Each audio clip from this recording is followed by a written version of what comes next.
open up on the microphone, which I got over that eventually, but at that time it was kind of hard for me. It was kind of a turning point. But little things like that, the pink tights. I remember when we had the pink tights, we had different colored tights. And the lady we used to order the tights from, I remember I called her up and she goes, "We got a beautiful hot pink." And I remember asking Anvil, I remember like we were in a room together, and I said, what do you think hot pink? And Jim hated the idea of hot pink tights. And so I said, okay, we'll pass. We'll wait until you got another color. So I called, and then we had a Saturday night main event, which was a big deal, a big chance for exposure. And so we had to order new gear for the TV special. And we went through the whole thing with the lady again, and she goes, "I got a really nice hot pink." And so I looked over at Anvil again. I said, "What do you think, hot pink?" And I don't know if it was just a change of mood or what. He goes, "I love it." And it was like, we ended up ordering hot pink tights. We didn't wear them. And then the day of that Saturday night main event, we went to the catering that day. Me and Jim walked in with these big pink, it was like blinding pink tights. And I remember Vince McMahon just about fell over. He walked in, he said, "Stop everything.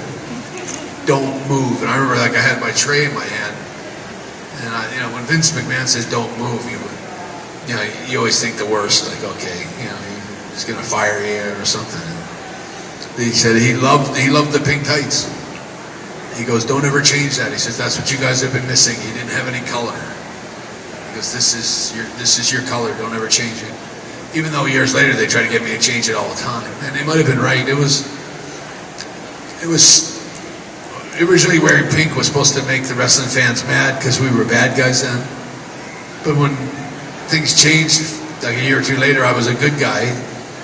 And it was kind of weird wearing the pink, but I was always in that sort of mentality that if it's not broke, don't fix it. For some reason, they like the pink tights, and it sets me apart from every other wrestler.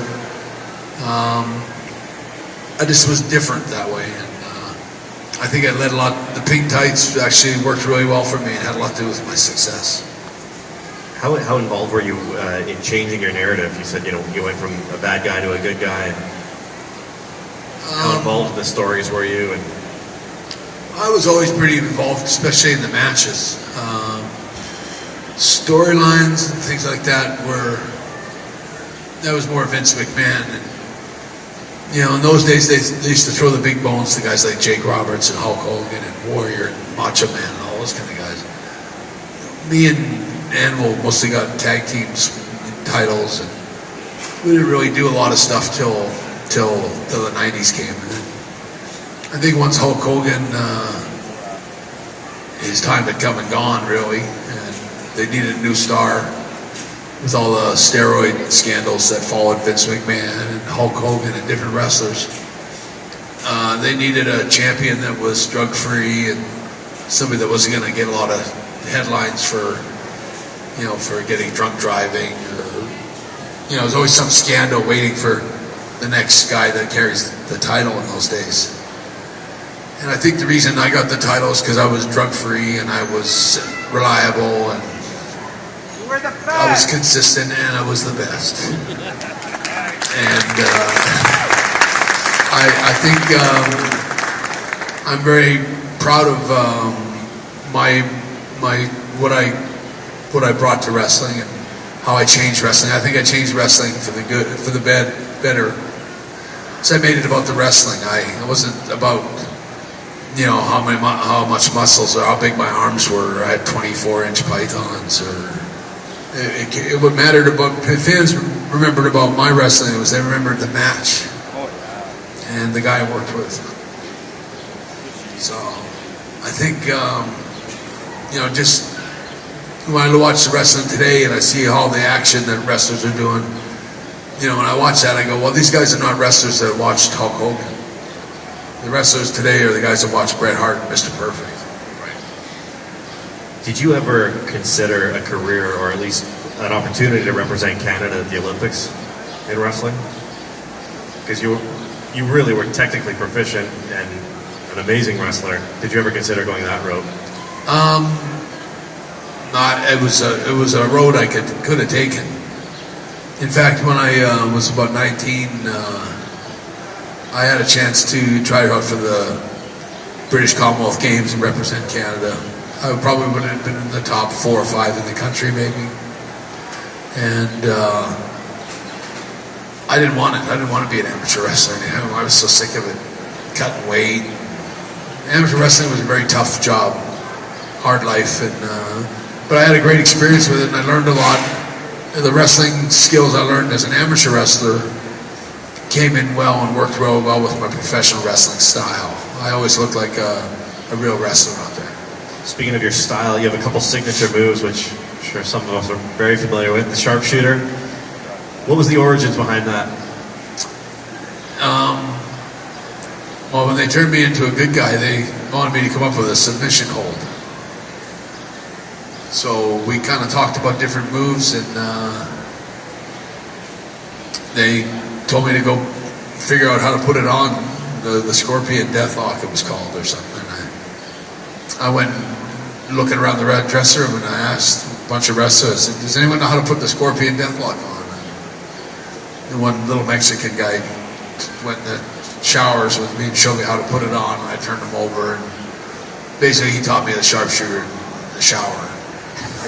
And people say, I think my dad taught me, or a bunch of Japanese instructors, and the simple truth was the Mexican guy taught me in the shower.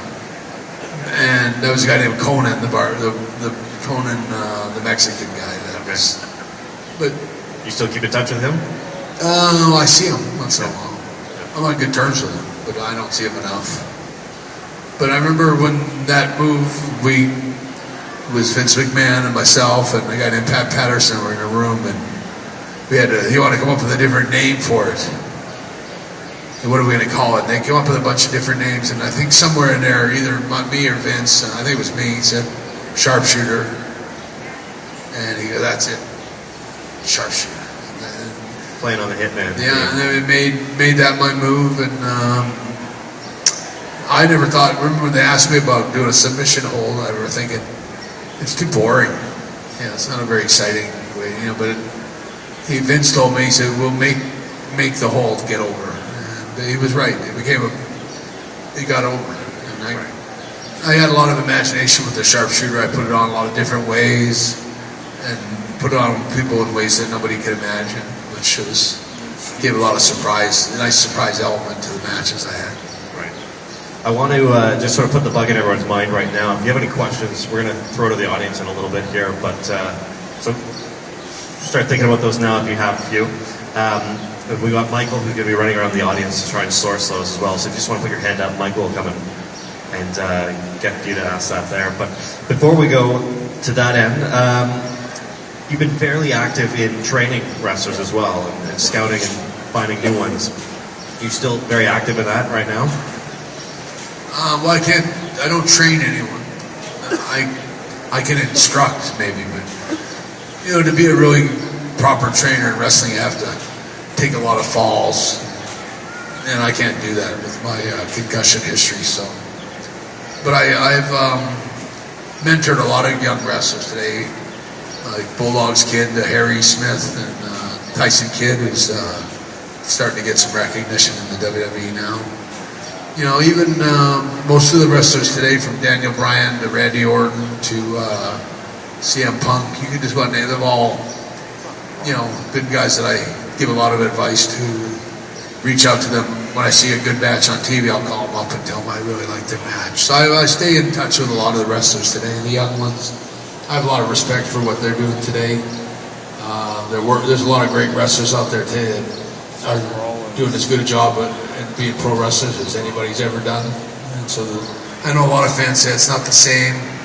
But, there's some great wrestlers out there still, and they deserve to be watched. Is Calgary still a hotbed for wrestling? Good wrestling. There's good wrestling and bad wrestling. It's like anything. If you can watch good wrestling, you can become a fan of it, really appreciate it.